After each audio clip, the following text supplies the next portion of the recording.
good morning from me and all the water that I have to chug in the next 10 minutes or so, and then hold so that I can have a good mock transfer. It was nice to have like a month-long break from everything after my egg retrieval, but I'm feeling ready to be back. Today I have a mock transfer and a saline sonogram. And then I'm assuming after that, I'll have a transfer consultation to see like what my protocol is going to be. I'm kind of hoping that it leans more like modified natural or like less medicated as much as possible, but I really have no idea.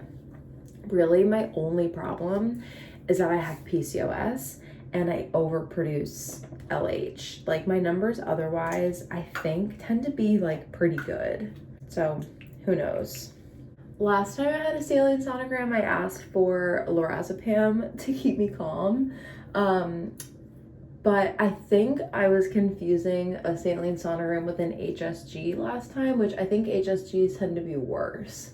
And this was really not that bad. I might regret my decision to not take anything, but it is what it is. I'd honestly rather be able to like come home and get some stuff done, even though I am taking the day off of work. But I really want to finish binding off the body of the cardigan that I'm knitting right now, and considering this is my first time attempting the Italian bind off that I've heard so many horrible things about, I think I'm gonna need to be fully cognizant. So I'm gonna finish getting ready, chug my water, then we're gonna leave like in, I don't know, 45 minutes or so.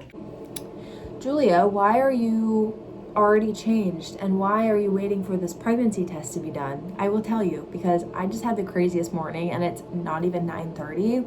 So I get to the clinic and they do like a scan on my abdomen to make sure my bladder is full enough, and they want to like give it a little bit more time to fill up.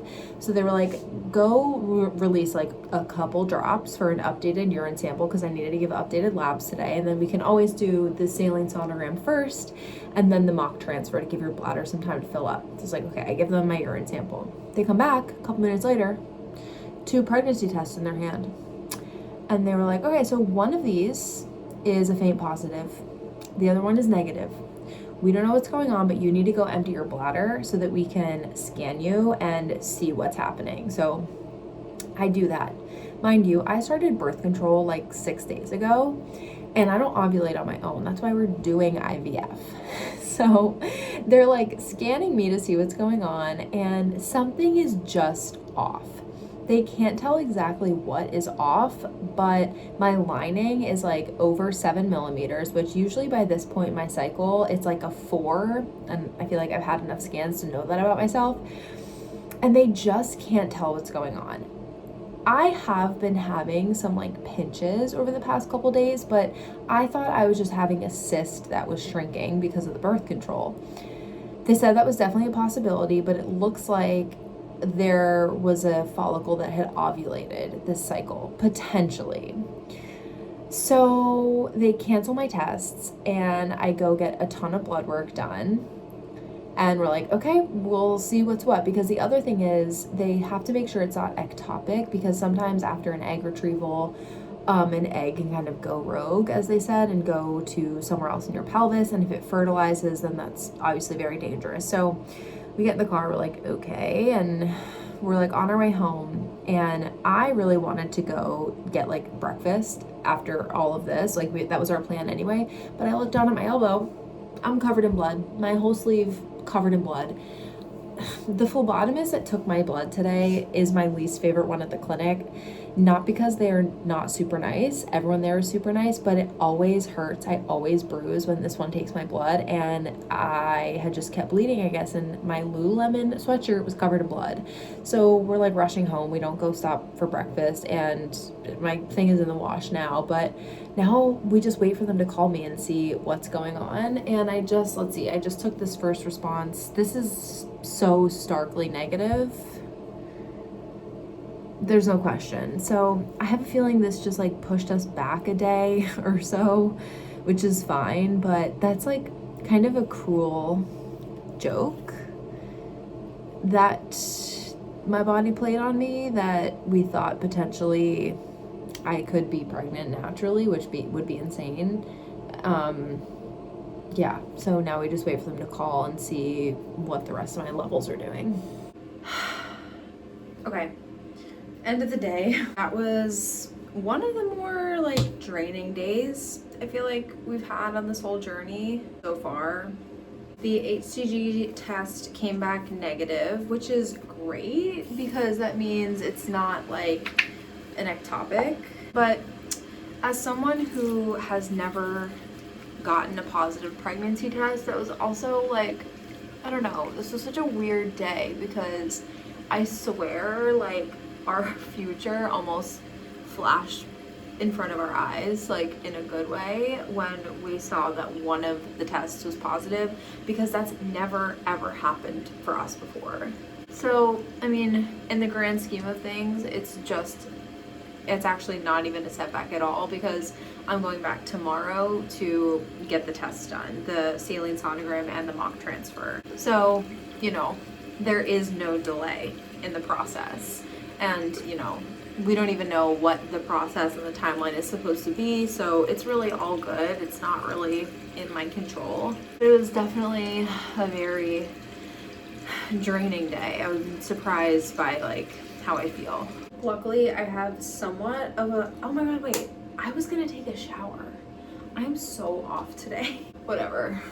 Anyway, luckily I have a light week at work this week, but I have a big project launching in 5 weeks, so that's basically here.